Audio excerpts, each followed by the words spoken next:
Hello, everybody, and welcome to today's episode of The Force of Flow. I'm going to be talking today about Brené Brown and her book, Dare to Lead. I will be discussing the 7 levels of energy and the education system here in Germany at the moment. Then why don't we go ahead and dive right in? Brené Brown is one of my inspirations. I love to read her books. She is a very famous research professor at the University of Houston and has spent 20 years studying courage, vulnerability, shame, and empathy. And she's also the author of 4 number one Times bestsellers, amongst them Rising Strong, The Gifts of Imperfection, and as I mentioned, she has also written Dare to Lead. If you look her up, she has plenty of YouTube talks and has held a TED Talk on vulnerability as one of the most popular.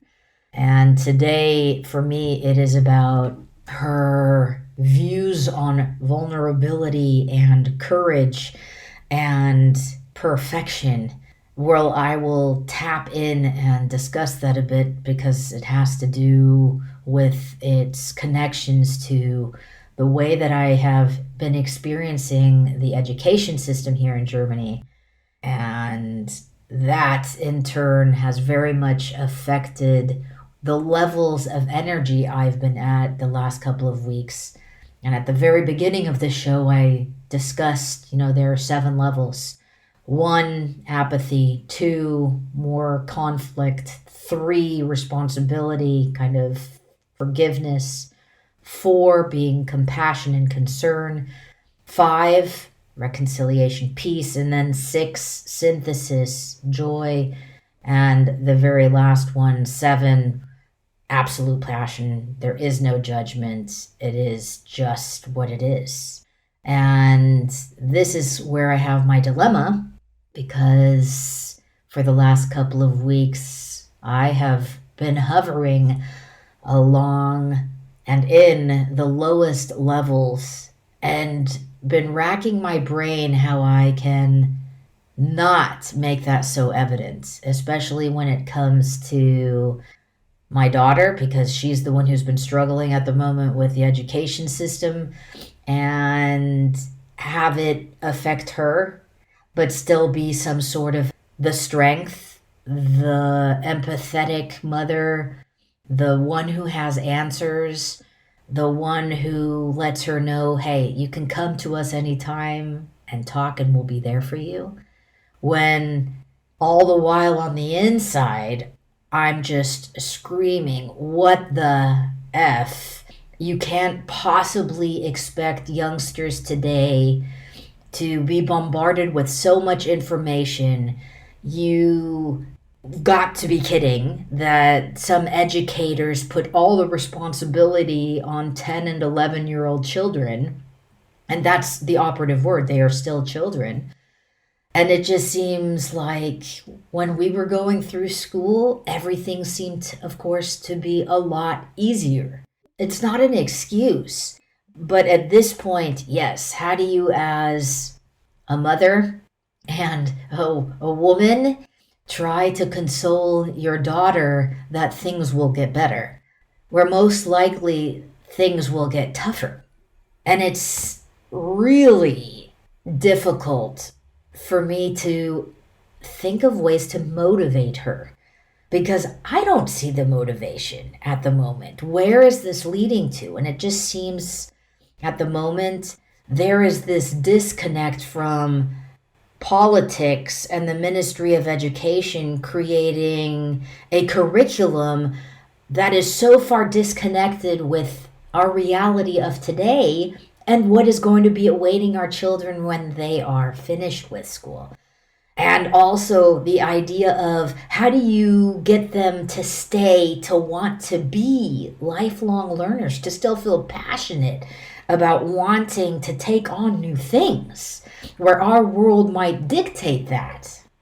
So I have been reading a book by Brene, Dare to Lead, and been watching one of her YouTube episodes about 15 minutes for the next 15 years, where she goes on to explain the topics of shame, perfection, and vulnerability. And I must say, one of the nuggets that I pulled out of her talk was number one, the definition of power. Having power is the ability to achieve purpose and affect change. And that has been stuck in my head because as an individual, I feel like I have the opportunity to do that. But having to explain that to my child seems a little bit difficult. And she talks about continuing to be courageous, that the only thing you can do is to have the courage to step inside the arena. And what that means is, yes, you will constantly be making mistakes. You will get dirty. You will have mud on your face. But the most important thing is to not step outside the arena, to be vulnerable, to be courageous, and to try.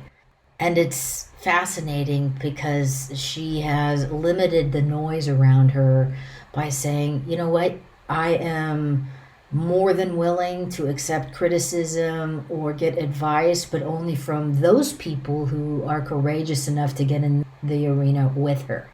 And that is relevant because I expect the educators to get in the arena with me. As parents today, we are not the sole responsibility carriers for our children. I mean, there is the saying, it takes a village. And that is so relevant because multiple people, multiple aspects of society will leave their mark on our children.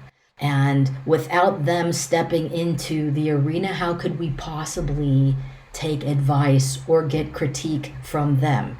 Where they basically, and this is another word for more, they armor themselves up, which means they are not accountable, they are not responsible. But how can that be? And then relating that back to my daughter, don't give up. There might be people out there who don't see you as your authentic self. They don't see you for the unique gifts and the creativity and the strength and the beauty that you carry. But we do as parents. And there are others that see you like that. Your friends will see you like that, and make sure you surround yourself with people who are positive and who lift you up and don't drag you down. But for a 10-year-old, an 11-year-old, a 12-year-old, for these children, it sounds all good, but how difficult is that in real life? I'm not with them at school, and all we can do is wrap our arms around our children, give them a hug, and say, this too shall pass. It will get better.